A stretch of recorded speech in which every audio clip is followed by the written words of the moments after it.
What's up, guys? Ryan and Stacy, the crypto couple here, and we are also co-organizers of the Sacramento Bitcoin Meetup. So welcome to the Cap City BTC YouTube channel. Today we're going to have Ken Anderson speaking on behalf of Hedera Hashgraph. We'll grab a little warm-up interview with him, and then we'll have his full presentation. And basically these videos are for if you can't make it to the group, we want to be able to fill you in on what you missed. Yeah, where the heck are you, though? And if you're not local, it kind of gives you an idea of what's going on in the crypto space in Sacramento, California. We do meet on the second and fourth Mondays of every month. We have a location here at Hacker Lab that we meet for one of those meetups. And the other one, we're going to be doing a more casual Bitcoin and Brews mixer coming up. So be sure to catch that by finding out about our events calendar on our website. It is Cap City BTC, CAPCITY, BTC.com. And we'll go ahead and get to the presentations. Let's get started. Okay, so we are here today with Ken Anderson from Hedera Hashgraph, and he's going to be sharing a presentation for the group. So can you tell us, what are you going to be speaking to the group about today? So it's going to be pretty open. I'm the Chief Developer Advocate, so I'm equipped to answer anything technical and some very high-level things when it comes to community-related type topics. But I think we're going to probably kick it off by talking about our open access that's coming up here this summer. So we'll get into details of what that is, take any questions people have, and then if people want to dig deeper in, I have the slides ready to dive into whatever we need to talk about. Awesome. And what would you say you want people to take away from your presentation today? I just want everybody to get super excited about Hedera. Awesome.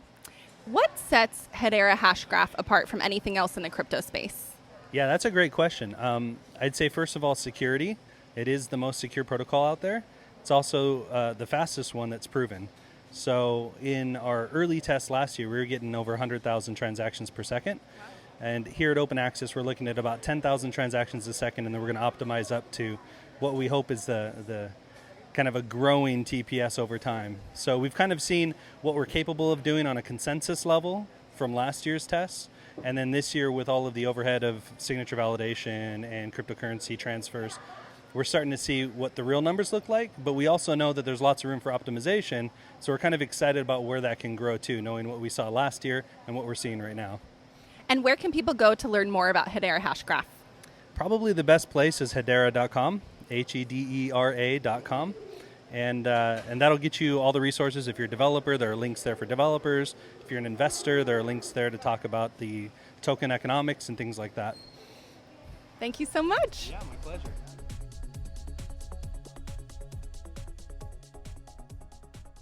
So I'm going to leave this pretty open. I've got a few PowerPoint presentations I can share if you want. I'm happy to talk about anything Hedera, mostly on the technical side, because I am the Chief Developer Advocate, so I deal with the developers. But we can talk about Hedera fundamentally. We can talk about, if we want to do, we even have something we call zero knowledge proofs, but it's what we call poor man's zero knowledge proofs. And I can talk about how we do that as well. Self-sovereign identity is what you were getting at with the self-sovereign identity attributes. We have things we're working on with IBM and in that space as well. Okay, let's talk about what you said you were going to talk about, and then What is Hedera? Yeah, so that's the first question is, who here knows about Hedera Hashgraph? All right, we've got about half, so that's a good start. That's more than it was the first few times I've come in. So, who here is familiar with blockchain and how blockchain works? That's great. Actually, I think the first presentation I had to explain blockchain before I could explain Hashgraph. And now I would say 95% of you understand what blockchain is. Hashgraph is fundamentally not blockchain. So we'll start there. We are a distributed ledger. As a matter of fact, the Hashgraph consensus algorithm is a consensus algorithm. And it is, for all intents and purposes, a voting consensus algorithm versus a blockchain, which is a confirmation model consensus algorithm. What that means in blockchain is when you post data to the blockchain, or a miner posts data to the blockchain, the way that we are more confident that that thing's not going to change is by other miners putting their blocks on top of your blocks. And so it's a confirmation model. It takes time to feel confident that the data is not going to change. But in the short term, it could very well change. It could very well fork and get pruned and go back into the transaction pool and then eventually hopefully get back in there. But the idea is that you never reach 100% confidence in the state of the data, even after multiple confirmations. If you're Coinbase, you want 30 confirmations. Even at that point, you still haven't reached what we call a probability of 1. You are approaching a probability of 1, is how they say it. And we saw this with Bitcoin Cash earlier in the year, where there was some manipulation of the block history because a certain group of miners had enough control over the network to kind of mess with it. And that's kind of the challenge. Hashgraph takes a different approach. We basically group all these transactions into what we call events, and then the entire network votes on it. And if we have 2/3 or more vote, then it's set and it's done, and you have a finality of the state. Now, a pure voting algorithm takes a lot of work. Everybody has to cast their votes, somebody has to count them, and then we have to broadcast who voted what. And if there's ever a mismatch of votes or insufficient votes, then you have to go through that process again. It's highly inefficient, which is why it's never been done in distributed compute. There are a few algorithms that are trying to do something similar to that.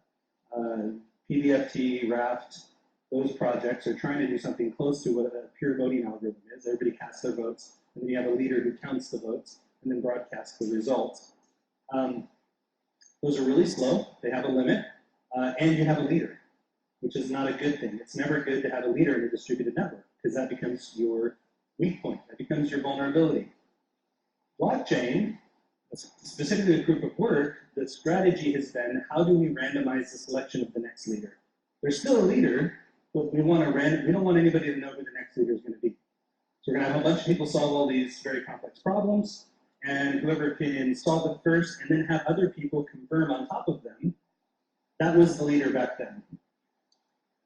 But there's still a leader, and that leader gets to make decisions like, which transactions am I going to include in my block? In which order are those transactions going to show up in my block? And am I going to change any timestamps? And there's lots of other things they can do in that list of transactions in a block. So a leader has undue influence or unfair influence over the transaction pool. And those of you that were playing with Ethereum during CryptoKitties era, the early CryptoKitties era, remembers when you're trying to buy coins during an ICO, they would fail frequently because CryptoKitties would lock it up. Or whales would come in and outbid you. They paid way more gas than you'd ever be willing to pay, and they'd snatch up all the coins during whatever the discount period was, and you would just be out of luck. And you'd lose your gas, by the way. So that was that. None of that feels fair. It doesn't feel fair that the people who have the most money are paying to manipulate the money. And so there's a fairness issue when we talk about proof of work specifically, and mining rewards in blockchain. But fundamentally, we've got that leader, and that's the challenge, is how do we build a leaderless distributed network? The answer to that is voting. But then how do you do a voting algorithm without a leader who counts the votes? And that's the magic of Hashgraph. So Lehman Baird is the inventor and founder and discoverer of the Hashgraph algorithm. And the way that it works is you pass around all the data. Every node gathers up these transactions from clients, bundles them into these things called events, and then gossips those events out to every other node that it knows about as fast as it can.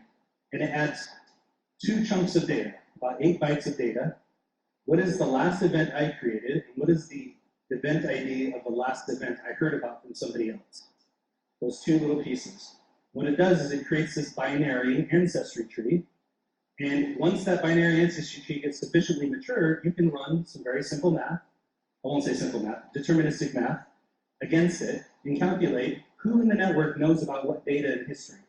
Because you can see whose events are pointed to events of other data in the history. So the whole Hashgraph algorithm is about, as a matter of fact, I could say it's gossip about gossip. So the first step is gossip about gossip. You gossip the data, but you also gossip how you found out about the data, which is those 2 parentage links. And then you do what's called virtual voting, in which you evaluate your picture of the Hashgraph as a node, and you want to basically take all of that history and divide it into rounds, select what they call famous witnesses, which are events that are sufficiently connected to the history, and then you want to decide the order. So I want you to notice something. When I talk about consensus, the last step is deciding order. This is kind of cool and novel about Hashgraph. The goal of consensus in Hashgraph is that we define the order of transactions. That's the most important thing. And in order to do that, we have to know the timestamp. And so the timestamp, which I can show you guys a nice fun little graphic about how we calculate the timestamp, but basically it's the median timestamp of when the network received your transaction. So if your transaction gets gossiped throughout the network, every node is creating an event with a timestamp that they say is their timestamp of when they received your transaction or information about your transaction. And that becomes a point of the equation. And then when you take all of these timestamps from all the different nodes and you sort them, and you take the median timestamp, that becomes what we call the fair timestamp of your transaction or of your event, and then you can use that to derive the transaction timestamp. Once we know the fair timestamp of a transaction, it's trivial to put them in fair order. So we know the fair timestamp, which is defined by when the network received the transaction. We now know the order because that timestamp, and things like double spend are trivial to handle. You want to submit 2 transactions into the network, and you want to know which one's going to actually get spent. Well, nothing happens until the order is defined. And if you don't have enough money for your second transaction, guess what? It just gets ignored. So double spend becomes trivial. It's not even an attack in the Hashgraph network. So the few points that I want to make about Hashgraph is it's crazy fast because they're just gossiping as fast as they can. There's no pruning, there's no getting rid of transactions. It's just as fast as they're coming in, they're being bundled into events and gossiped out as fast as possible. So it's really fast. It's fair in that no single node gets to decide anything. As a matter of fact, it requires 2/3 of the network to even calculate that fair timestamp. So it's fair in the sense that it really takes 2/3 of the network to decide anything about the consensus state. There's no one miner, there's no one leader, there's no vote counter, there's no block producer, there's no block validator. It really requires 2/3 of the network to calculate that timestamp. So we got fast, we got fair, and it's final, meaning that once the vote has been calculated, it will never change. Because we've calculated the vote, it's done. And here's the cool thing about it. Every node independently calculates all of this. Every node, nobody has to talk to each other. They just gossip, and then they look at their own history and go, cryptographically, I can see that this hasn't been tampered with. And I'm going to run my calculations, and this is the order I came up with, and these are the timestamps I came up with. And then every node's doing that independently, coming up with the exact same answer. So that's how we get that fair timestamp. You submit your transaction, and whenever you get your consensus timestamp from that node you submitted to or another node, it will be identical. So that's kind of the magic of Hashgraph. Now, to your point about like kind of abstract ideas getting built into implementation, Lehman Baird spent 6 years, and specifically 2 years of that period, building what's called the formal method proofs. So formal methods is kind of the way computer science is going, of saying, before I go and build this thing, I want to prove that my math is right first. So they spent 2 years building these proofs around the math to make sure that the algorithm was in fact doing what they said it would do. And they're using a technology called COQ. It's French for rooster, cock. And that's what it's actually called, but nobody in our company says it for some reason. They all say COQ. Can't imagine why. Where would the misunderstanding come from? But you can use this to prove your algorithm, and there's actually Professor Carnegie Mellon who spent that 2 years proving that algorithm. Then the next step is building the formal methods around the implementation of the algorithm. So the first question is, does the algorithm do what we think it does, what we designed it to do? The second question is, does the implementation do what the algorithm was already proved to do? And then the third question is, does the client experience what we said they would experience given the implementation and the algorithm proofs? So it's not as simple as just we're going to write some code and hopefully it works. There's formal methods around this to make sure. So we're doing serious mathematical and scientific due diligence to make sure that the algorithm is doing what we're saying it's doing before we go and implement something that's kind of just a cool idea. Have you heard of Peter Todd's local timestamps? What? Peter Todd's local timestamps? No, I haven't.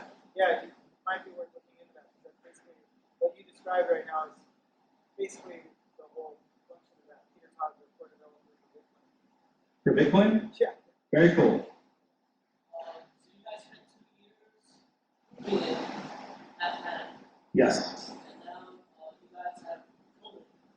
Right. And the next step is to actually test it. So we're doing the formal methods while we're coding it.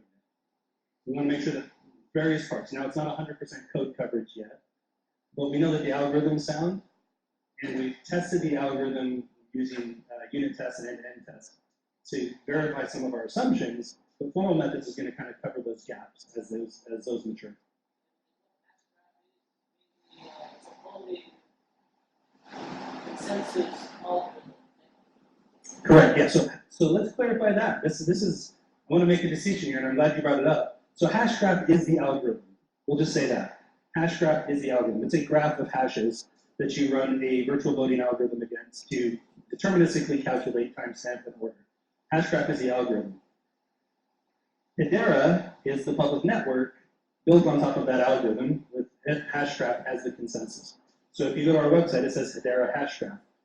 Kind of similar to like Microsoft SQL Server, right? So SQL Server is the protocol and Microsoft is the company that implemented that protocol. It's the same way. And I think there's some expectation that Hashgraph at some point in the future will become so ubiquitous that there will be other forms of Hashgraph with different brands on them as well.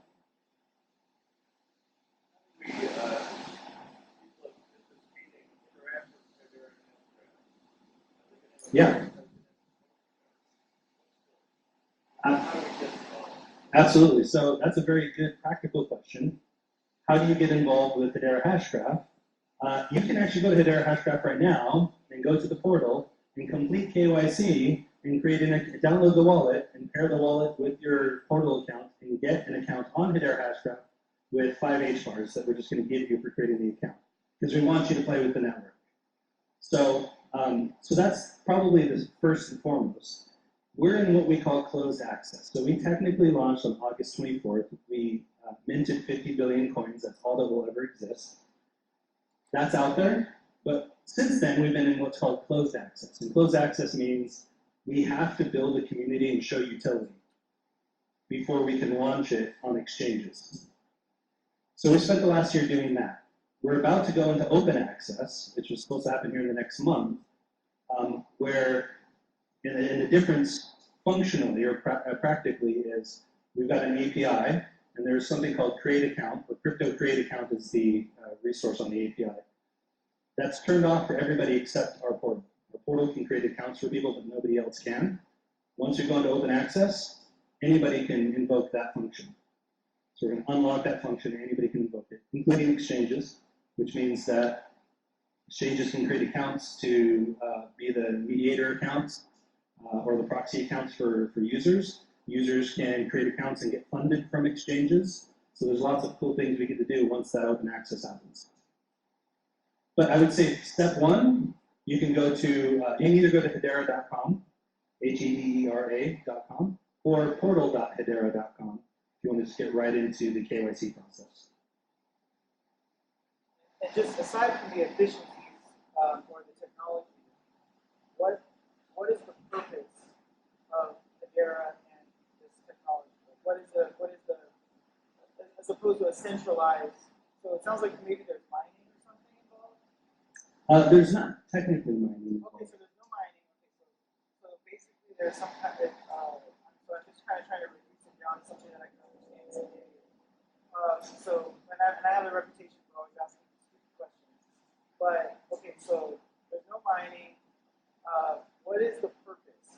What is the goal other than timestamping and doing hash rates?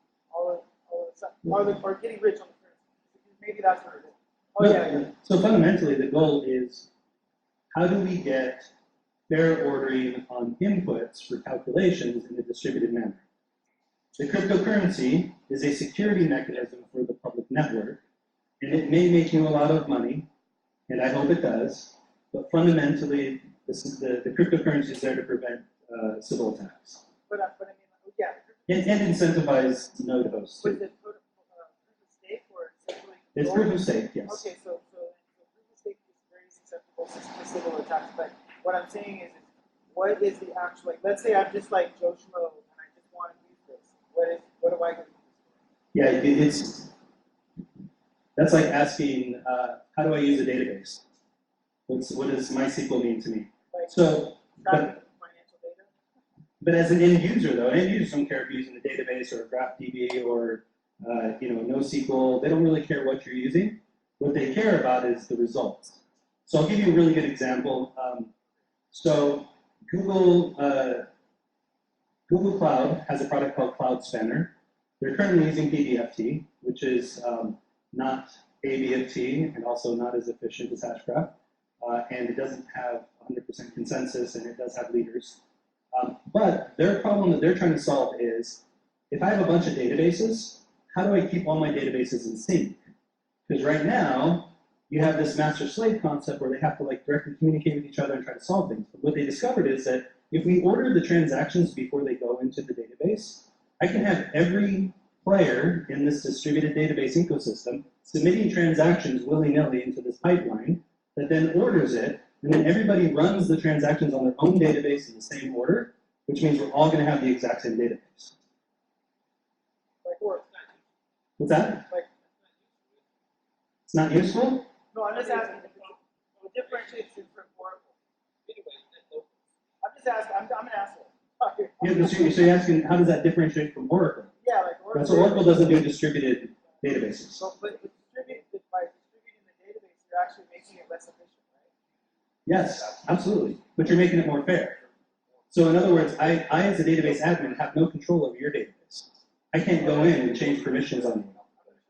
I maintain my database, and we all agree we're just going to accept the inputs, and our databases stay in sync. And then we can be partners in an ecosystem. Maybe you're a wholesaler and I'm a retailer, and we agree that, okay, these tables we're going to share, and any command that comes through this distributed network, we're just going to order it, and we're going to run the same commands on our own databases. So what this means is that you as an end user, you now can log into Amazon and then go log into PayPal, and you know that the tables are in sync for your accounts. Because they're used to serve. As long as there are nodes there that are maintaining. Proof of stake is optional. I shouldn't say optional. Proof of stake is how the algorithm works, but you can run it in a permissioned environment where everybody has the exact same stake. So you could run it like that. But in a public network, you don't want to do that because then there's different types of collusions that can happen. We get a bunch of small players colluding. So. Yeah, so this is why we tie it to cryptocurrency, because now there's a real world consequence to having stake. But this is also why we have a governance council, or a governing council, that is our first 39 nodes for the first couple of years, and then it will scale out to everybody else. We have to make sure that the cryptocurrency is sufficiently distributed to the world, otherwise we have that vulnerability you're talking about, which is proof of stake in its early stages is highly vulnerable to people just coming in with a bunch of money and taking over the network. Yeah, otherwise. Exactly. And so what we do is we set up a governing council, which if you've been to our website and seen our governing council, it's like Nomura and DLA Piper and IBM and Tata Communications and Deutsche Telekom and Swisscom and Magazine Luiza. Like, these are some serious players in the space. These aren't just a bunch of crypto startups. This is, one of our criteria was $1 billion plus in revenue to be part of our council. That means that they've got reputation on the line. We've also made sure that they're distributed around the world, and we've also made sure that they're distributed around industries. A lot less chance of collusion. It's hard enough for two companies to coordinate on a common goal, much less collude against the network, especially when they're that size of company. But when we have 39 nodes, we can have 13 nodes misbehave and we're okay. So it's a lot of work to get 13 big $1 billion plus companies to misbehave when their reputations and financial compliance things are on the line. One last asshole question. Sure. How are you guys making money? Transaction fees. Yeah, so I don't know if it's been published what the share that goes to the Hedera project, but the vast majority of transaction fees go to the nodes to incentivize them to run nodes, and then a small percentage goes to Hedera to do all the oversight and maintenance and development and all this stuff, and encouraging open source development and all that kind of stuff. He's had his hand up for a quick.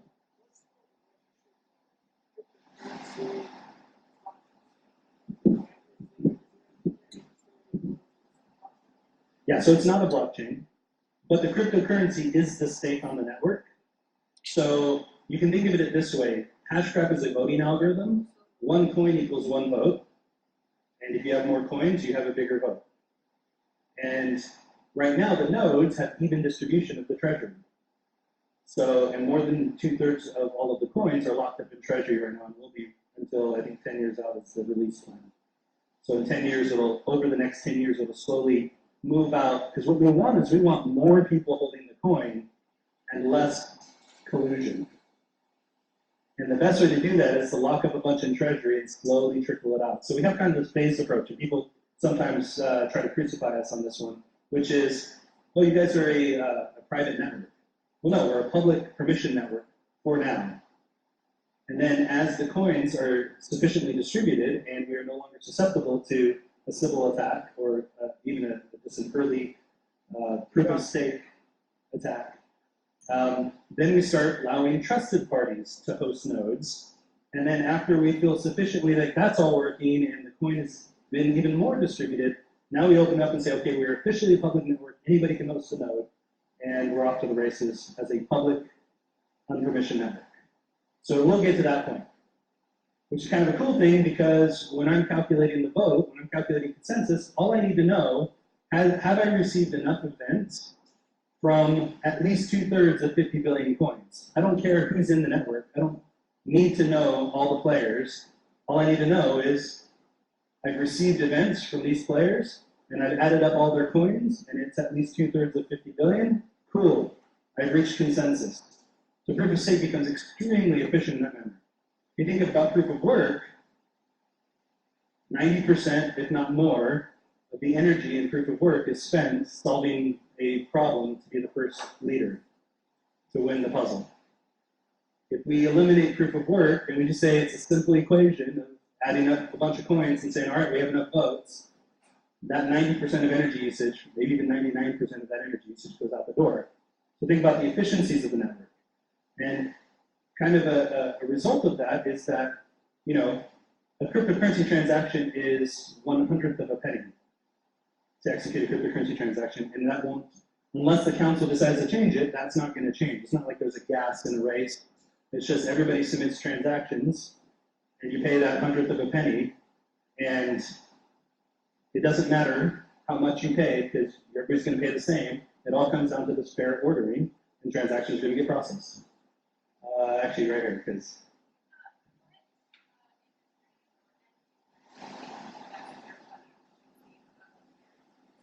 Yeah, so cryptocurrency is kind of the no-brainer one. So if you think about micropayments, e-commerce, settlement, those types of things. We've worked in the telecom space, obviously, because we've got 3 telcos that are part of our council. We've worked with IBM. And so on all of these places, one of the questions that keeps coming up is, if you look at the HTTP protocol from 1994 or 96, whenever it was, they've got this response code that's 402, payment required, that has never been used because nothing is efficient enough to do that. Because when you go to a website or access an HTTP resource, the expectation is I'm probably going to pay a penny or maybe 10 cents for this resource. But if my credit card transaction fee is 32 cents or 35 cents, like this doesn't make sense anymore. So the payment rails haven't been there. And even with Bitcoin and Ethereum, when you're talking about $5 transaction fees or 20-cent transaction fees, it's not that much different than traditional payment rails get. And so this is where Hashgraph comes in and says, well, listen, we've got a fixed transaction fee, it's 1/100th of a penny.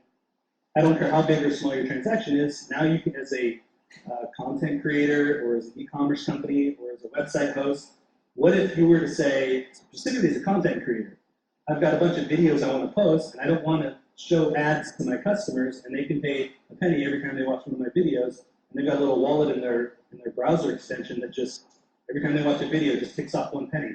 It's a lot of videos you can watch over the year. And they say that the average American is worth about $49 to the advertising industry. That's what gets spent on us to buy our attention. And I'm like, dude, I'll pay $50 today not to ever see an ad. Heck, I'll pay it for like 3 or 4 people not to ever see an ad. And so that's kind of the direction I think we're going to go is end users. I think the whole paradigm of how we use the internet is going to change, but micropayments are a real thing. Now here's the caveat. We need lots of throughput to make that happen. You need lots and lots of throughput. So imagine how many times people are watching videos at the same time and how many times those transactions are happening around the world. We're talking lots and lots of transactions. 15 TPS doesn't cut it. 15 transactions per second doesn't cut it. 5 transactions per second doesn't cut it. Visa is running about 1,700 transactions per second average, but they've got a burstability up to 25,000 transactions per second. Nobody's coming anywhere near those numbers. Right out of the gate, we're coming out at 10,000 TPS. And last year we showed some proof on transactions without verification and 100 byte transactions and just very small transactions that were supposed to simulate cryptocurrency transactions without the signature verifications, and we were able to get 250,000 transactions per second. But then you throw in all the signature verification, all that stuff, and cryptocurrency and checking balances and stuff, it adds overhead to it. And right now we're at 10,000, and the goal is to continue to work that up towards that 100,000, see how close we can get back to the 100,000 through optimization. But I mean, we're starting at 10,000 TPS. So that's a pretty good start, and Visa's average is 1,700, and no cryptocurrency is coming close to that yet. So here's the downside, is once that becomes a reality, and we can start doing 10,000 TPS a second, what happens to IoT, and what happens to websites? Like, people are gonna start charging, and are we gonna suddenly hit our max at 10,000 TPS because we don't realize the potential of what's gonna happen because there's all these resources waiting to be utilized? And as soon as it turns on, they all start utilizing it, and things get more efficient, and money moves smoother. You get the content you want for the price that you want without ever watching ads, but then we get 10,000 TPS really quickly. So we're waiting to see that, but that'll be a great problem to have. It'll be an awesome problem to have when I can go to YouTube and not have to watch ads. And not pay $9 a month.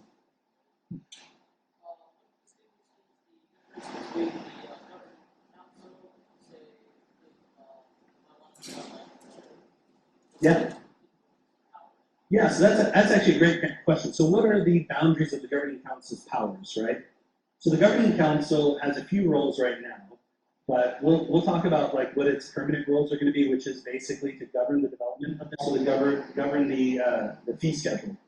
So they're going to manage fee schedule, treasury, and network development. Those are kind of its three primary functions as a governing council. So it's going to make all these decisions about, okay, where does this technology need to go next?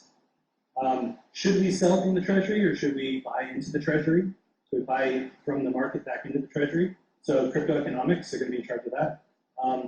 We're finding that this transaction is being used way too much and it's damaging the experience for every other node in the network. So we're going to increase the fee for that to kind of manage the throughput on that, so or the requirements of the requests on that. So those are the kinds of things the governing council has responsibility for. In the short term, they're also the first set of nodes. So they're the guinea pigs. They're the ones who come forward and said they're going to do this. And the reason why we did that is because we want their skin to be in the game, and we want their reputation on the line, which means they're going to be less likely to do screwy things on the governance level when they're also the nodes, the first 39 nodes. And then once we get to scale, we'll move it out to trusted partners, dApps, development partners, educational partners, stuff like that. And then when we get to the next phase of scale, then we'll scale it out to everybody. Limit to the amount of people that can be in the node. So a node is just a computer and an account. So if you have a bunch of people sharing an account, you guys can run one node. Or if you want to set up your own nodes, each node is going to have one account associated with it. That's how we determine voting is by the account. Right here, he's been waiting.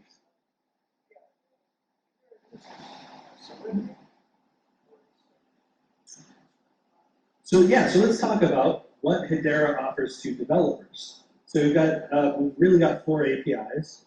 The first one is cryptocurrency. Kind of makes sense. You got to keep the balance of everybody's account.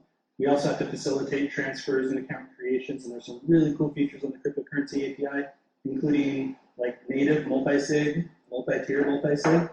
So if you wanted to, you could say, I have 2 keys on my account, and both keys are required to sign to send money out of this account. You could say, we've got 2 keys on this account, and it takes 1 out of the 2 keys to sign to make something happen. So 3 keys on the account, it takes 2 out of 3. You can set up all kinds of different structure like that. You could say each key is also a key list. So you could say, okay, we've got 1 key for the kid and 1 key for us, and our key is a 1 out of 2, but both parents have sub-keys or child keys of this 1 key, and it takes 2 signatures on the core level, on the 0 level, to pay 80 money, which just basically means my daughter and either my wife or I can sign. So you can get some very complicated business logic in there. Suppose you've got a company and you've got finance department, legal department, and marketing department for this MDF, this marketing development fund or market development fund. And you say, I need 2 out of 3 signatures, but each department has these kind of multi-structured keys as well.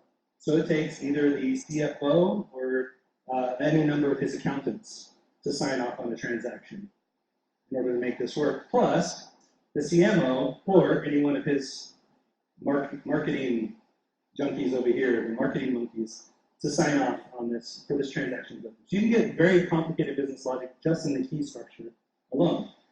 This actually makes custodial services really easy and key recovery very easy because, say for example, I don't trust myself, but I trust myself and my wife, and I say, honey, put your key on my account. That way, if I ever lose my key, you can just rekey the account with my key on it. So you can do things like key recovery with people you trust, or custodial services where you're putting lots of money into a custodial service saying, you guys protect my money, and I want you to keep it in a hard and a cold storage hardware wallet. And then if I ever need to access it, it requires my signature plus whatever you have on the hardware wallet, plus probably any number of signatures from people in your organization, because you guys are paying for the insurance and I can sue you guys if you screw up. So it kind of makes custodial service a lot easier. So this multi-sig, multi-tier functionality in the cryptocurrency service adds a whole lot of cool features that you can run just right out of the box organically. The next service we have is the file service. This is basically a 100% replicated file service. So remember how earlier I said all we're doing is ordering the transactions and everybody runs the same transactions in their database? It's the same thing we're doing with the file service. If it's important enough to you to pay to store a file for a long period of time in a fully distributed environment, you can store a file to our file service and it will replicate to every single node and you can query any of the nodes to retrieve your file. So it's different than like IPFS where they have different ways of splitting up the file and retrieving it. This way it's 100% replicated, which may feel like overkill, but if it's a really important thing, then you'll do it. And a good example of this is identity. So you talked about self-sovereign identity before. This is kind of a cool model we've been playing with a number of enterprises, which is, so the DMV has a public key that everybody knows because it's on their website. They don't really, but imagine that they do. And then I go to the DMV and I say, I want you to sign a few attributes about my identity. You had talked about I'm over 21, I have the right to drive, I'm a California resident, I'm a US citizen. I've got 4 attributes I want you to sign. I want you to, we're going to hash those attributes. You're going to sign it. I'm going to sign it with a new private key per attribute. And we're going to put that hash with our 2 signatures into the file system, to the Hedera file system. And anybody that wants to ask me, am I over 21? I don't have to provide anything other than there's this attribute that says over 21. I show it to them, they hash it. Check that I can also sign that to prove that I own the key. That's the ownership of that attribute. And they can see that the DMV also signed it because they know and trust the DMV. I go, okay, cool, you're over 21. I don't have to know your address. I don't have to see your ID itself. You just prove that you own this attribute because you signed it and the DMV signed it, and I can validate both of those things. This is what we're talking about the core band zero knowledge. It's really just a distributed file system where we use hashes and signatures to prove ownership of certain attributes. And there's some cool stuff you can do with like Merkle trees so that you can actually do Merkle proofs and have lots of attributes and only provide the attributes that you want with the same one signature. So there's cool stuff you can do with Merkle proofs as well so that you can get some really robust identity functionality. So that's the file system. Third one is the smart contract system. And this is what you were talking about. Our smart contract layer is built on the Solidity VM. So anybody that's already in Ethereum writing Solidity code can almost plug and play straight into our smart contract layer. There's a few caveats in there because we don't have blocks. If you use the block timestamp or block height variables in Ethereum, you're going to get either null or some other variable that we've kind of mapped. So it's not the same value because we don't have blocks. So, but functionally, it's still the same thing. You can run all the same logic and affect cryptocurrency accounts the same way. But it is Solidity, so it makes it nice and easy. Now, we're talking about adding other languages, maybe more native languages like Java VMs and maybe like kind of what Hyperledger's doing with Node.js and Go and some of those languages. I think the answer right now is like just go to use Hyperledger built on top of Hedera plugged into Hedera, and you can get all those languages in Hyperledger with the fair ordering of Hedera. And there's some cool stuff there, which brings me to my fourth service, which is the consensus service. So earlier I talked about what consensus means to Hashgraph, or consensus layer at the bottom.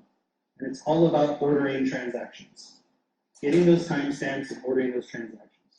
We bubbled that all up to a service layer. So our fourth service is literally, you create a topic, which is kind of like your own private channel. You submit transactions into that topic, and on the bottom, on the back end, you're going to get those transactions in fair order. Which is kind of cool, because if I'm saying I'm going to run a mobile app, we're going to build a game, and all that our mobile app does is every player in the game submits all their transactions to the same topic, and then they're all listening for the order that comes out of the back end, and then they all apply that same transaction order to their game's logic on their own devices.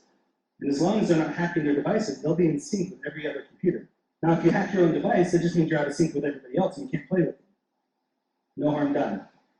Because now you can't play with them. That was your own fault. So that's the cool thing, is it happens on the back end after ordering's done. So it's not like you can attack a network of synchronized players. You want to be in sync with people when you play games or when you do stuff like that. So it's kind of this cool concept. So Hyperledger, if you know how Hyperledger works, you've got your peer level, your SDK level at the top, your peer level in the middle, and you've got your orderers. And the orderers, their whole job is to order transactions for you. This is how Hyperledger works. They actually have a function called orderer. Right now, they use a centralized orderer called Kafka. They're also building PDFT, which we had a little bit of a talk about before, where there's a leader that's selected to make decisions on orders. But now you've got a leader-based ordering mechanism that has a cap on how many nodes you can have in the network and how fast you can get.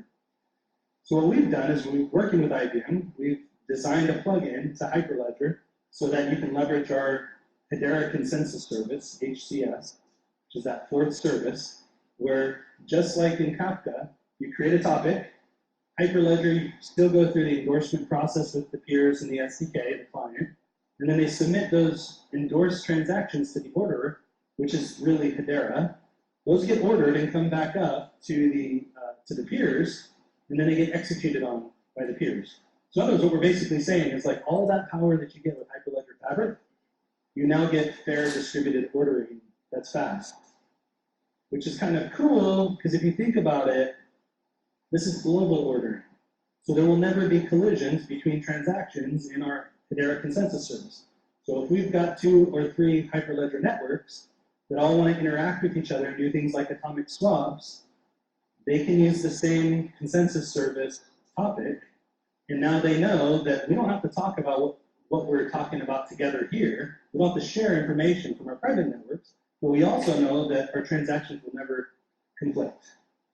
Which now means whenever we do need to talk to each other, we know that we'll never have conflicting timestamps, which means private networks can now interoperate, and even public networks can interoperate using our consensus service.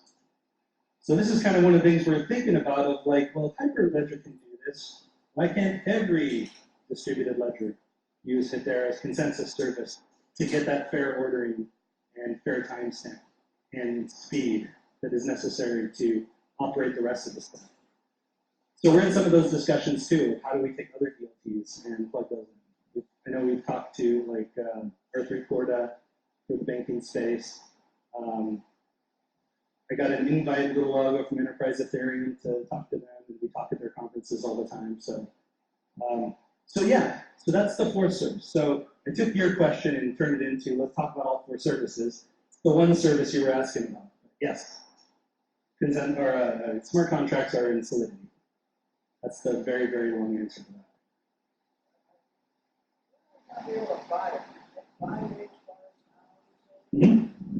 Which is a ton of money. It's really like 50 cents.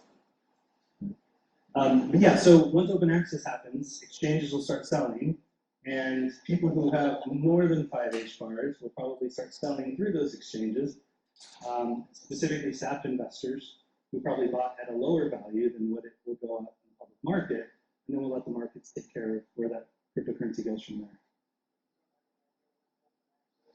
In the next month. Yeah, it's very soon. This is part of the reason why I'm here, is like, stay tuned. I would actually recommend that you go on and, like, create your account, get your wallet set up. if you don't feel comfortable with KYC, then wait till open access. But I think my point is, like, if you're going to use an exchange, you've already KYC'd, so what's the harm? Get some free H4 today. So, but yeah, I would say go to portal.hedera.com. Somebody was talking earlier. Who's the guy that was the education, the uni? There we go. He went through the process and he found that it was very difficult. It is, because we were giving away money for people helping us test the network, and legally we had to cover our butts. So we made it complicated. I wish there was a way to make it easier and satisfy both legal and the developer community. But by complicated, I mean you have to download a mobile wallet, you have to do complete KYC, which can take up to 3 days, and then you have to create a public key in your wallet, put that into the portal, and then the portal comes back and gives you an account ID, which then you have to take and put in your wallet, and now your wallet's active. So it is a little bit of a process, but if you do that now, you will have your wallet set up with an account ID that is a real account ID that you can use on the mainnet when it goes to open access. And then when you go buy your stuff on the exchanges, you just go, okay, transfer to this account, and now it's on my wallet. Yes, there is. Yeah, so if you look at our FAQs,